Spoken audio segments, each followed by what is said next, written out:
Admiral stood on the bridge of the massive dreadnought Void Render, watching Earth grow larger in the viewport. The small blue planet looked peaceful, almost insignificant against the backdrop of space. Her forearms crossed as she studied the tactical displays showing the positions of her invasion fleet. "Such a tiny world," she muttered to her second-in-command, Captain. "Hard to believe these humans have caused so much trouble for the Galactic Council." Captain Scales shifted from blue to purple, a sign of concern among his species. "Admiral, perhaps we should reconsider. The intelligence reports about human military capabilities are confusing." His mandibles clicked in annoyance. "Confusing? They're primitives. They barely achieved faster-than-light travel 50 years ago. We've been traveling the stars for over 10,000 years. She gestured toward the blue world with one of her clawed hands. "Look at it. One small planet, no colonies worth mentioning, no orbital defenses we can detect. This will be over in a matter of hours." The Galactic Council had grown tired of humanity's refusal to join their civilization properly. Humans insisted on maintaining their independence, rejecting the Council's authority, and worst of all, they kept interfering in Council business. When human ships had rescued the enslaved people from Council-sanctioned labor camps, that had been the final straw. "The Council wants them made an example of," continued, studying the fleet readouts.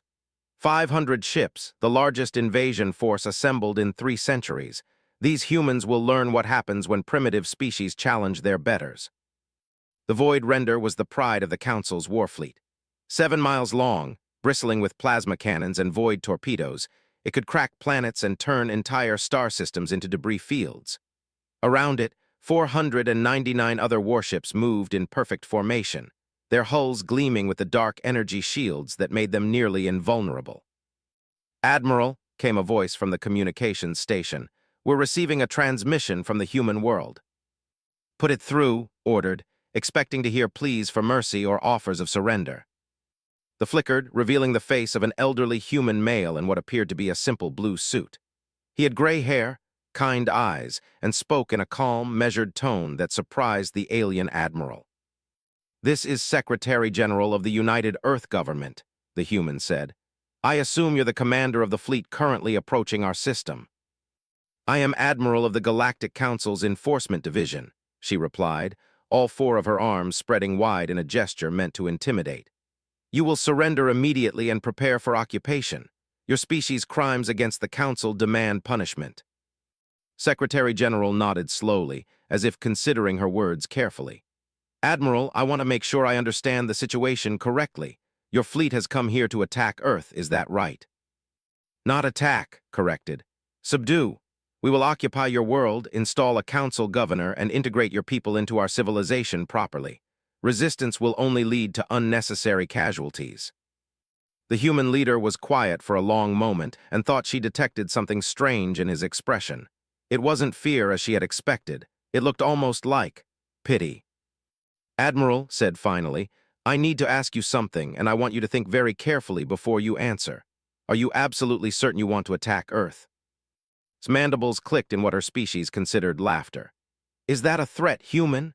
Your entire planet has no orbital defenses, no space-based weapons platforms, no significant military presence beyond your atmosphere. What exactly do you think you can do against 500 Council warships?" "That's not exactly what I asked," replied.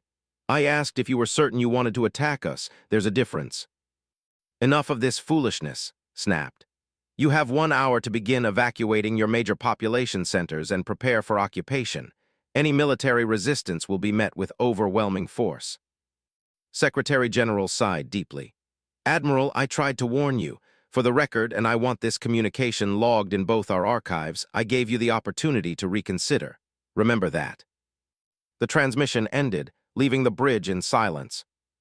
Captain Scales had turned an alarming shade of yellow. "Admiral, that was odd. Why would he try to warn us? What could they possibly have that we need to worry about?" "Nothing," said firmly, but something in the human's tone bothered her. She had conquered dozens of worlds, and she had never encountered a leader who seemed so calm when facing impossible odds. "Run another sensor sweep of the system. Look for hidden weapons platforms, cloaked ships, anything we might have missed." The scan results came back within minutes. "Nothing, Admiral," reported the sensor officer. The system is exactly as our initial surveys indicated. One inhabited planet, a small lunar base, some mining operations in the asteroid belt. No hidden defenses, no fleet positions. Then why did he seem so confident? Wondered aloud. Perhaps it was just bravado, suggested, though his scales remained yellow. Some species prefer to die fighting rather than submit. Perhaps, the Admiral agreed, but she couldn't shake her unease. In her experience, leaders facing certain death usually showed fear, anger, or desperate defiance. Secretary General had shown none of those emotions. Instead, he had seemed almost concerned for her. The hour passed quickly. Had positioned her fleet in optimal attack formation, with the heavy dreadnoughts leading and the smaller cruisers providing support. Long-range sensors confirmed that Earth's few orbital installations had been evacuated, and there was still no sign of any defensive preparations. Admiral, the communications officer announced, we're receiving another transmission from Earth. On screen. This time, the face that appeared was different. A woman in military uniform with short dark hair and sharp features. Her nameplate read, Admiral, Earth Defense Command. This is Admiral of the Earth Defense Command, the woman said. I understand you've decided to proceed with your attack despite Secretary General's warning. Your pathetic defenses are no match for the might of the Galactic Council, replied. Surrender now, and your people will be treated with mercy. Admiral looked directly into the camera and was startled to see that the human's expression was not afraid or defiant. It was sympathetic. Admiral said, I want you to know that what's about to happen is not personal. You were not adequately informed about what you were facing, and that's not your fault. But you made the choice to attack Earth despite being given a chance to reconsider. I hope your crews have good life support systems. Before could respond, the transmission ended. What did she mean about life support? Asked, his scales now flickering between yellow and red. It doesn't matter, declared, though privately she was growing more disturbed by the human's strange behavior. All ships prepare for planetary bombardment. We'll target their major cities first, then. The tactical officer's alarm cut through her words. Admiral, I'm detecting massive energy signatures across the Earth's surface. What kind of energy signatures? Unknown, sir. The readings are. They're enormous. It's like the entire planet just lit up with power sources. Stared at the sensor displays in confusion. According to her instruments, Earth had suddenly become the most energy-rich world in the known galaxy. Power readings were off the charts, emanating from thousands of locations across the planet's surface. That's impossible, she muttered. Run diagnostics on the sensors. There must be some kind of malfunction. Diagnostics complete, Admiral, the sensor officer reported moments later. All systems functioning normally. The energy readings are real. Before could process this information, space around Earth began to change. The area between the planet and the invasion fleet started to shimmer, like heat waves rising from hot pavement. Then the shimmering intensified, and suddenly the space itself seemed to twist.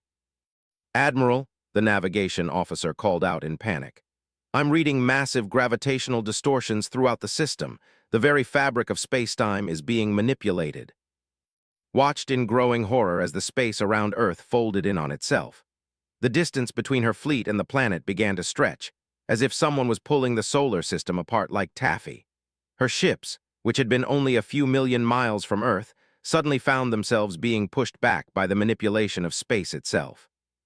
Impossible, she whispered. This level of gravitational manipulation would require technology thousands of years beyond anything we possess. Admiral, the communications officer said in a shaky voice, we're receiving another transmission from Earth.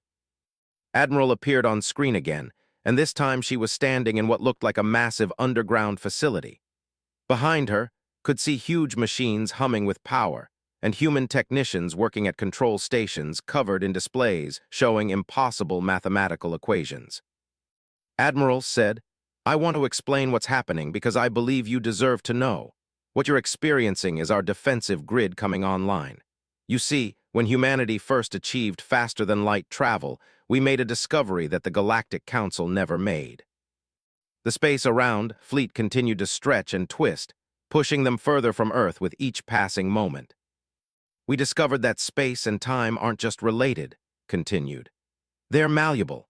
With enough energy and the right technology, you can reshape reality itself on a local scale. We've spent the last 50 years building a network of gravitational manipulators across Earth and throughout our solar system. That's impossible, shouted at the screen. No species has ever achieved that level of technological mastery. No species has ever needed to, replied calmly. You see, Admiral, most species in the galaxy evolved on peaceful worlds, in stable systems, with plenty of resources and mild climates. They developed space travel gradually, over millions of years, and when they encountered problems, they could usually solve them with conventional technology. The fleet was now being pushed back at an alarming rate. Instruments showed they were already outside the orbit of Earth's moon and still moving away from the planet. Humanity evolved on a death world, continued. Our planet has been trying to kill us since the day we climbed down from the trees. Ice ages, volcanic eruptions, meteor impacts, solar radiation, violent weather systems, deadly diseases, and predators that could tear us apart with their bare claws. We learned very early that the universe was not our friend. Tried to order her ships to fight against the gravitational forces pushing them away, but the space-time distortion was too strong. Her massive dreadnoughts, ships that could shatter planets, were being moved around like toys by forces beyond their ability to resist. So we developed a very different philosophy, said. Instead of accepting the limitations of physics, we learned to change physics. Instead of building weapons to destroy our enemies, we learned to control the very forces that hold reality together. This is a trick, declared, though she was beginning to feel a cold fear creeping through her. Some kind of illusion. No species could develop this level of technology in only 50 years. Smiled and for the first time saw something dangerous in the human's expression. Admiral, you're making the same mistake the Galactic Council made. You assume that because we're young, we must be primitive. But we're not primitive. We're innovators.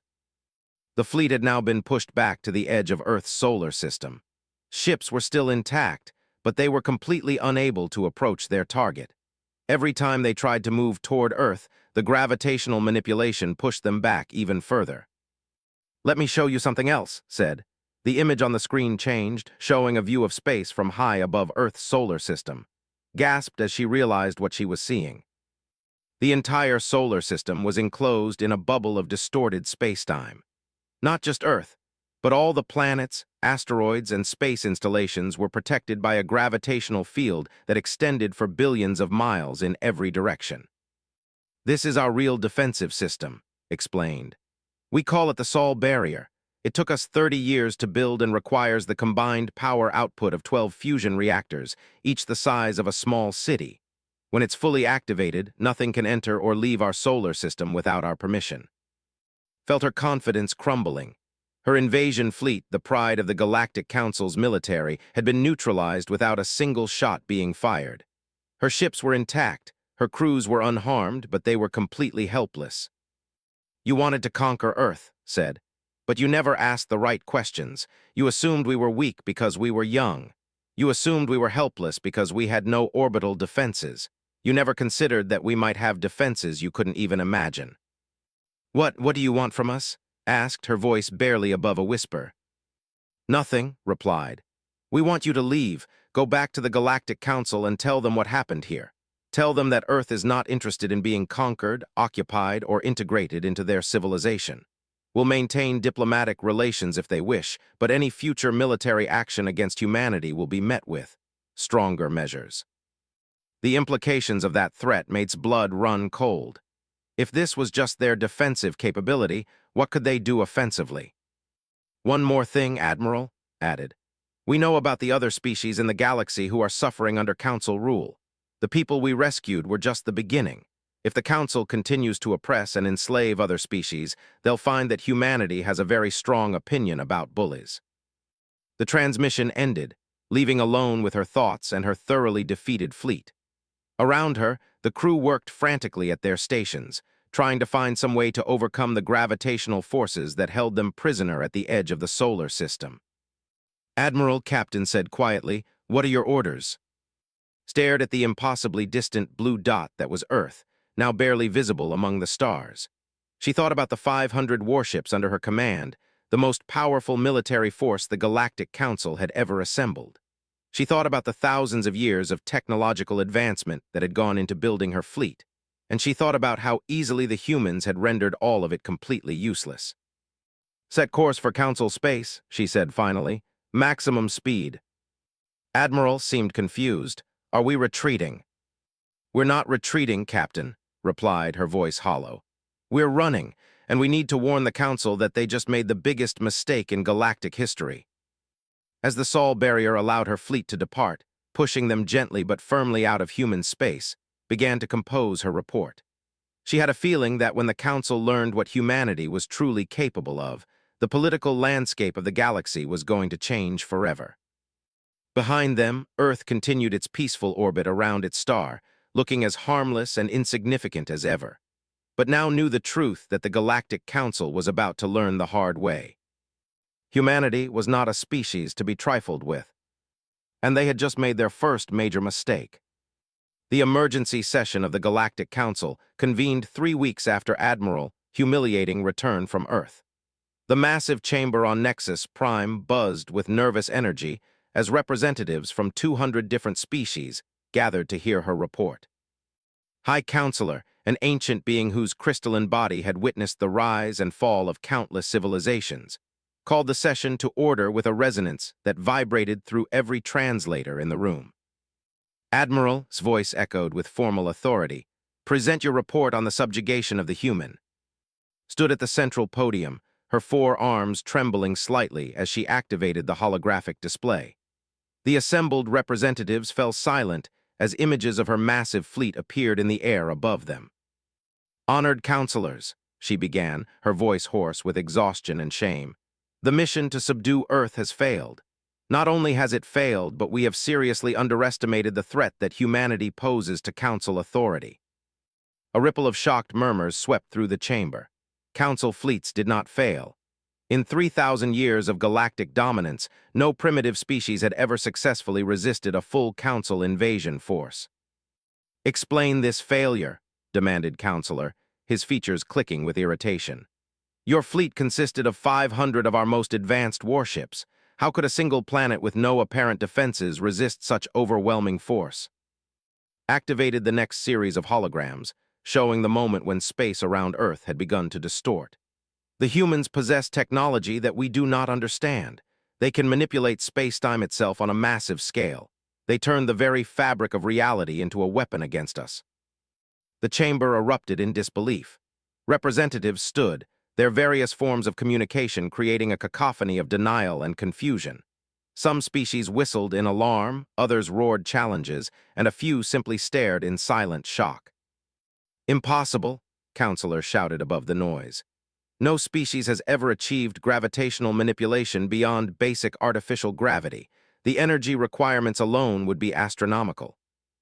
"That's what I thought too," replied, her voice growing stronger as she relived the encounter. "But I witnessed it with my own eyes. They pushed our entire fleet to the edge of their solar system without firing a single weapon. We were completely helpless."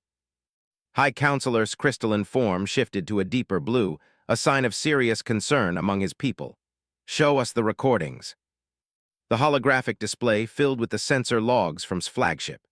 The assembled counselors watched in growing alarm as space itself twisted around the Council fleet, pushing hundreds of massive warships away from Earth as if they were debris caught in a cosmic wind.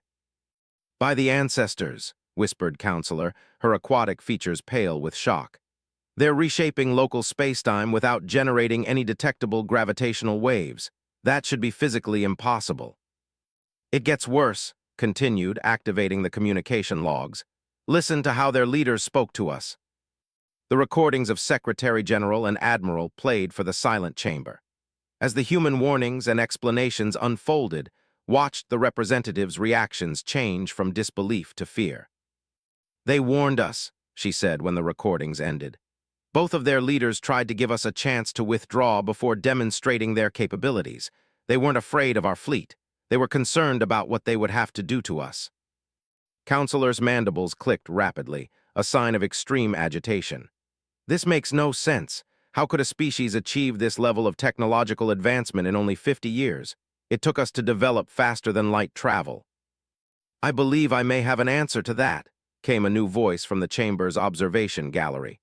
All heads turned to see Doctor, the council's chief, requesting permission to speak. High Counselor gestured for him to continue. "Speak, Doctor." Doctor, a tall being with gray skin and oversized eyes, moved to a secondary podium. "Honored counselors, I have been studying human development patterns since we first made contact with their species. What we discovered should have been a warning." He activated his own holographic display, showing a three-dimensional model of Earth rotating slowly in the air. Earth is what we classify as a Class 12 death world. Only 3 other planets in our records have achieved this classification, and none of them ever evolved intelligent life. "What does that mean?" asked Counselor. "It means that Earth is actively hostile to life," Doctor explained. "The planet has endured 5 mass extinction events, countless ice ages, volcanic apocalypses, and asteroid impacts. The climate is wildly unstable, the weather systems are violent beyond most species' experience, and the planet's core generates a magnetic field so chaotic that it regularly reverses polarity." The model of Earth changed, showing red zones spreading across the planet's surface. Furthermore, Earth's biosphere is extraordinarily competitive. Most worlds develop cooperative ecosystems where species evolve to coexist.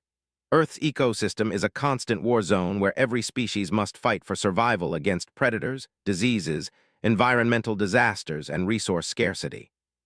"So," Counselor demanded, "what does this have to do with their technology?" "Everything," Doctor replied. "Most intelligent species evolve on garden worlds where survival is relatively easy. They develop technology gradually, over millions of years, because they don't face constant existential threats. Humans had to develop advanced problem-solving skills just to survive long enough to develop civilization."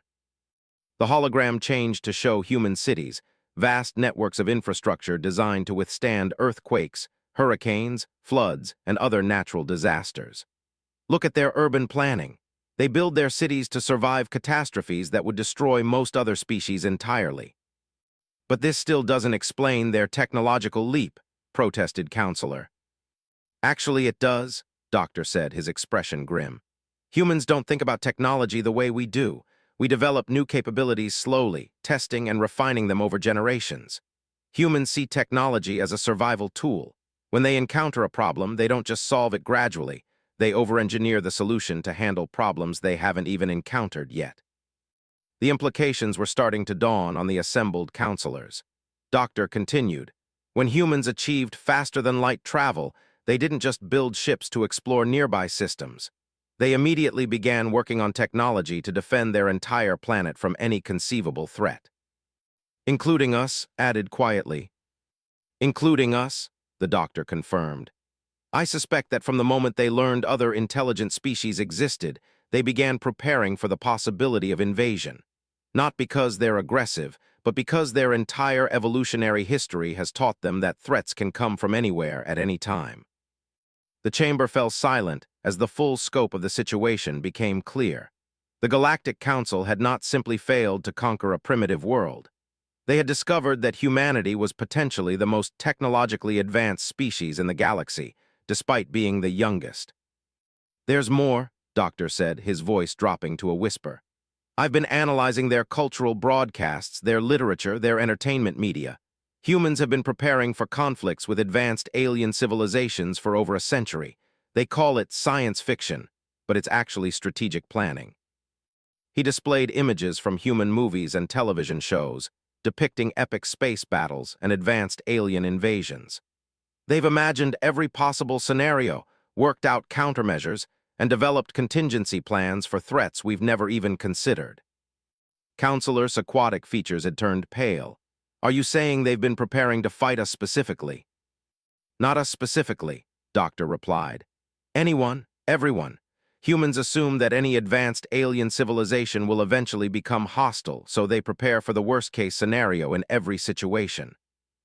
High Counselor's crystalline form had shifted to deep red, indicating extreme alarm. "What do you recommend we do about this situation?" Before Doctor could answer, new alarms began sounding throughout the chamber.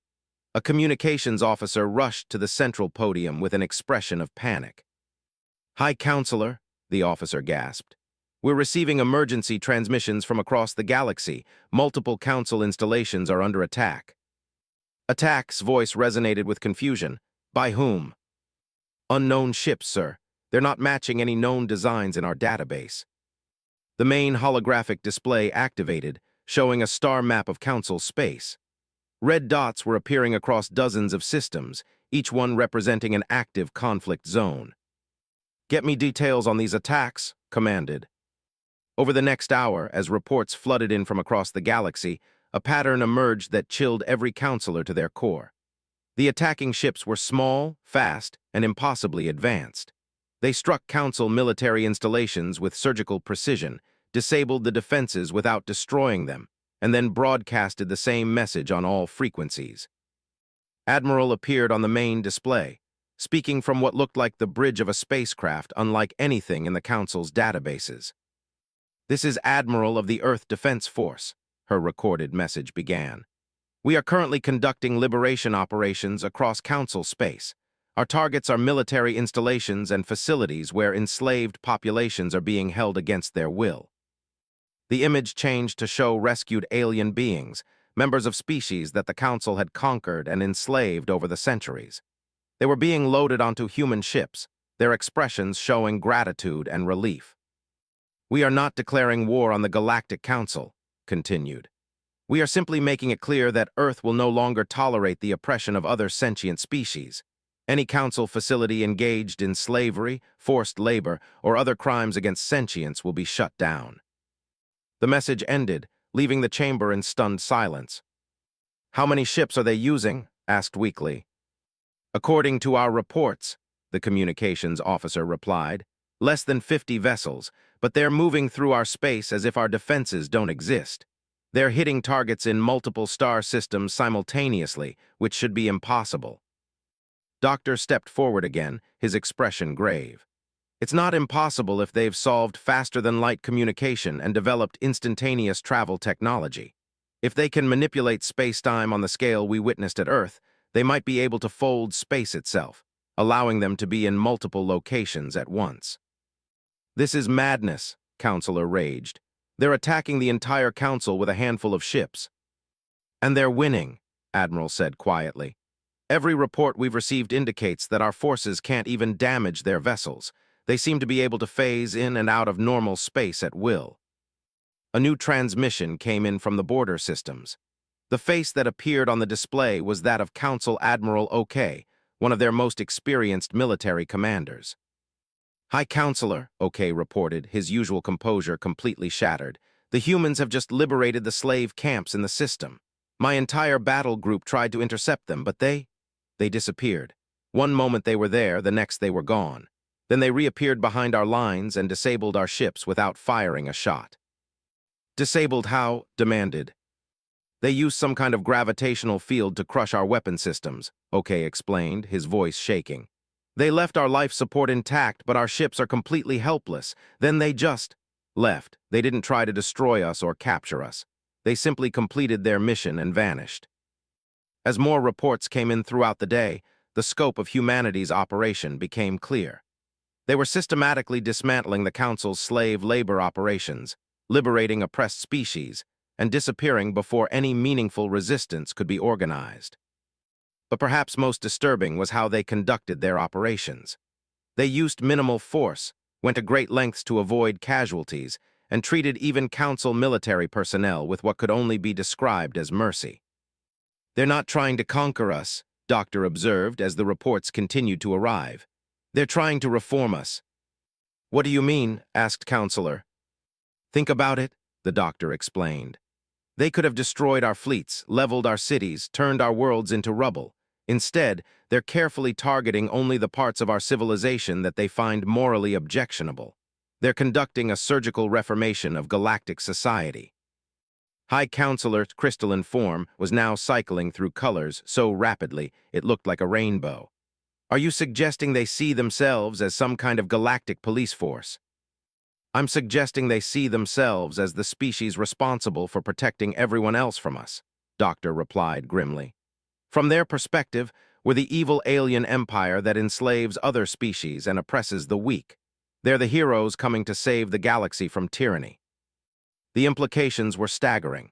The Galactic Council, which had maintained order across the galaxy was being systematically dismantled by a species they had dismissed as primitive.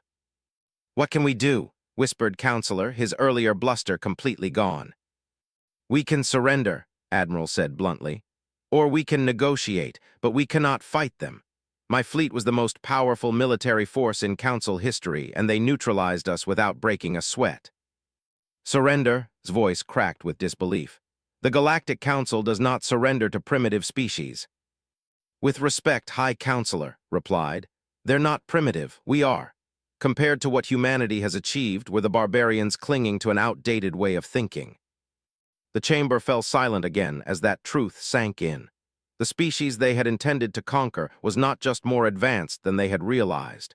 Humanity was more advanced than any species in recorded galactic history. And they had just made the catastrophic mistake of attacking Earth. As if summoned by their thoughts, a new transmission began coming in on the Council's emergency frequency. The display showed Secretary General, the same elderly human who had tried to warn Admiral before the failed invasion. "High Counselor," said, his voice calm and diplomatic, "I believe we need to talk." 3 months after the failed invasion of Earth, High Counselor found himself in a situation no Council leader had ever faced before. He was traveling to the human, not as a conqueror, but as a supplicant seeking peace. The journey aboard the human vessel Harmony had been both humbling and terrifying. The ship itself, every principle of engineering that understood. It had no visible engines, no apparent power source, and no recognizable navigation system. Yet it moved through space faster than anything in the Council's fleet, folding space around itself like origami to travel vast distances in mere hours. Captain Sarah, a young human woman who commanded the vessel, had been courteous but firm throughout the journey. She explained the ship's basic functions in terms that made crystalline brain ache with their implications. "We don't really travel through space anymore," she had said casually while showing him to his quarters.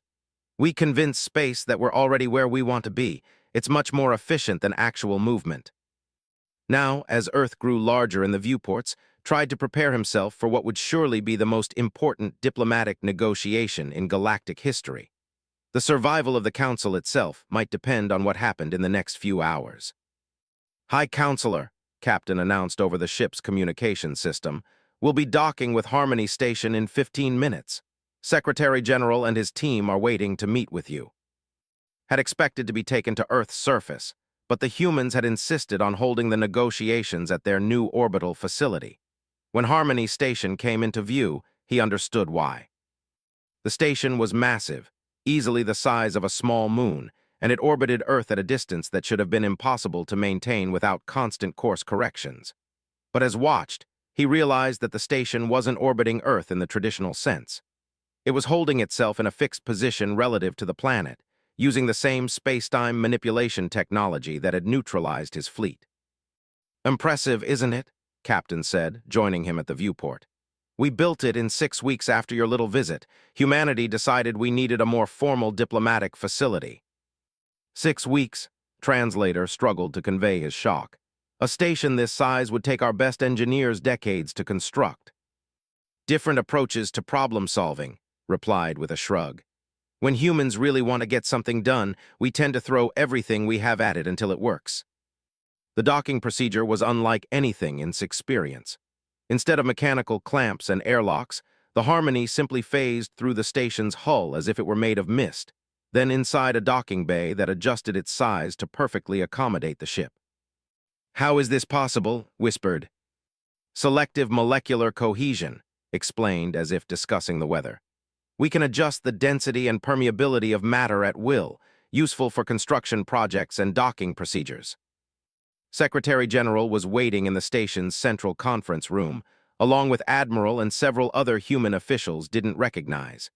The humans stood as he entered, a gesture of respect that surprised him. "High Counselor," said warmly, extending his hand in the human greeting gesture. "Welcome to Harmony Station. Thank you for coming." Was taken aback by the genuine warmth in the human leader's voice. He had expected cold calculation or hostile demands. Instead, seemed genuinely pleased to see him. Secretary General replied, his crystalline form shifting to diplomatic blue. I must admit, I am uncertain about the purpose of this meeting. Your species has made its position quite clear through your recent actions. Please sit, said, gesturing to a chair that had been specially designed for crystalline physiology. I asked you here because I believe we have an opportunity to reshape galactic civilization for the better, but I wanted to discuss it with you before making any formal announcements. As they settled around the conference table, Admiral activated a holographic display showing a three-dimensional map of the galaxy. Thousands of star systems were marked in different colors, representing various political and social classifications. High Counselor, began. Over the past 3 months, our liberation operations have rescued over 2 million enslaved beings from Council facilities. We've shut down forced labor camps, freed indentured populations, and dismantled oppressive governmental structures across 17 star systems. Sform darkened with shame. When presented as raw numbers, the scale of the Council's crimes against other species was staggering. But we've also learned something important, continued. The vast majority of Council member species are not complicit in these crimes. In fact, many of them are victims themselves, trapped in a system that prevents them from speaking out or resisting. That is accurate, admitted reluctantly. The Council's power structure has become increasingly authoritarian over the many member worlds have little real say in galactic policy. We thought so, Admiral interjected.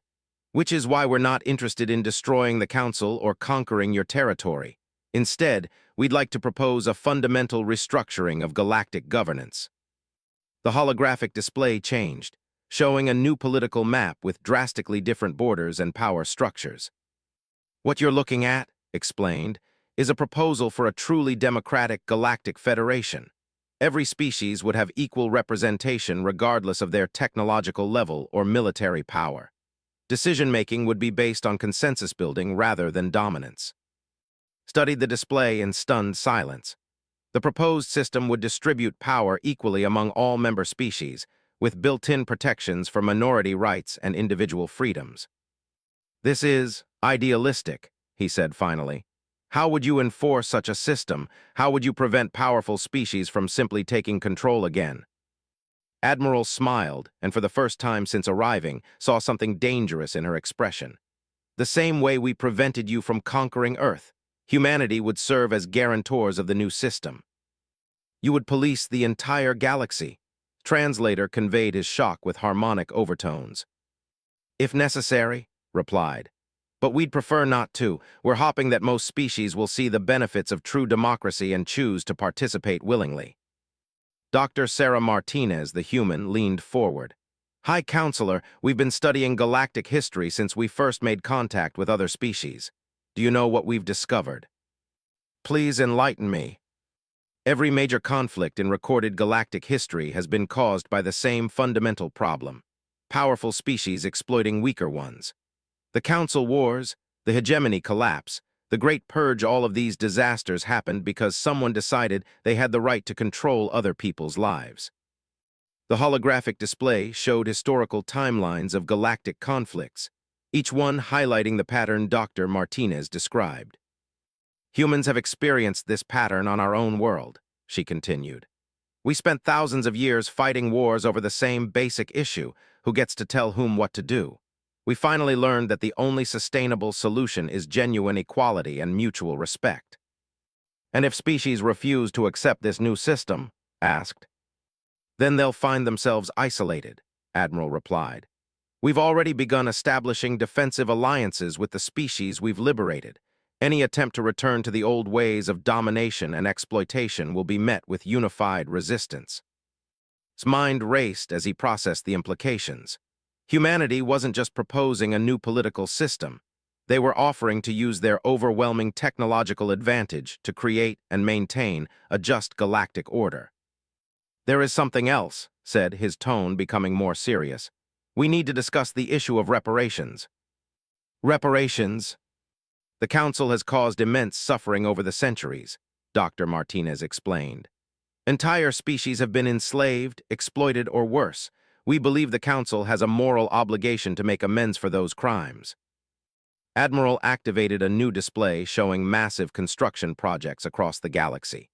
We propose a galactic reconstruction program. Council resources would be redirected from military expenditures to rebuilding the worlds and societies that have been damaged by centuries of oppression. The scale of such a project would be enormous, protested. It would bankrupt the Council's treasury and require decades of work. That's the point, replied. The Council has spent accumulating wealth through exploitation. It's time to give that wealth back to the people it was stolen from. And humanity would oversee this process. We would facilitate it, Admiral corrected. But the actual work would be done by the species that were harmed. They know better than anyone what they need to rebuild and recover. Dr. Martinez leaned back in her chair. High Counselor, I want to share something with you that might help explain our perspective. On Earth, we have a saying, with great power comes great responsibility. Humanity has found itself in possession of technology that makes us the most powerful species in the galaxy. We didn't seek this power, but we have it nonetheless. And you intend to use it responsibly. We intend to use it to ensure that no one ever again has to suffer the way so many species have suffered under Council rule, said firmly. If that requires us to be the galaxy's protectors, so be it.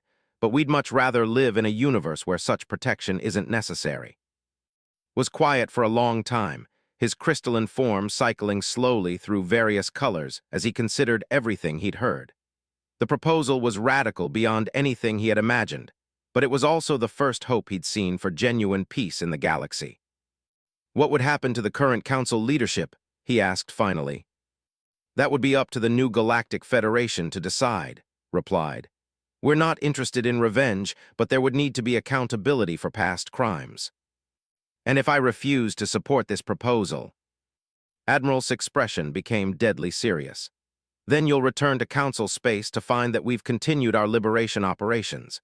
Every enslaved being in the galaxy will be freed, every oppressive regime will be dismantled, and every weapon of conquest will be destroyed.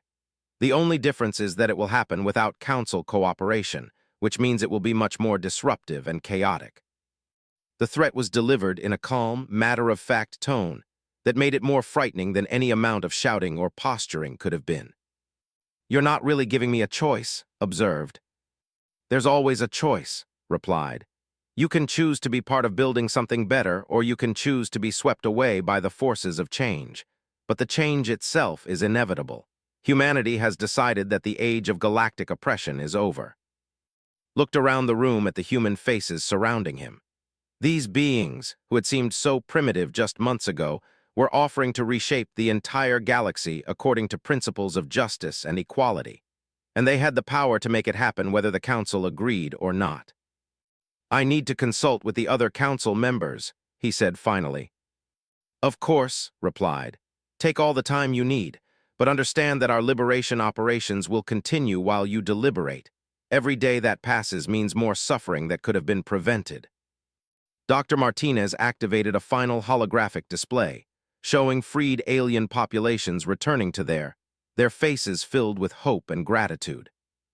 High Counselor, she said softly, imagine a galaxy where every species is free to determine its own destiny, where conflicts are resolved through negotiation rather than conquest, where the strong protect the weak instead of exploiting them. That's what we're offering. Stared at the images of liberated beings embracing their families and rebuilding their worlds. For the first time in centuries, he felt something he had almost forgotten: hope. I will take your proposal to the Council, he said finally, and I will recommend that we accept it. Thank you, replied, genuine relief evident in his voice. I believe this is the beginning of a new era for all of us. 6 months later, the Galactic Democratic Federation held its first assembly on Harmony Station. Representatives from over 300 species gathered to draft the new galactic constitution, with humanity serving as mediators and guarantors. The transformation wasn't without challenges. Some species resisted the changes, and there were conflicts as old power structures crumbled and new ones took shape. But through it all, humanity's quiet presence served as a reminder that the age of conquest and oppression was truly over.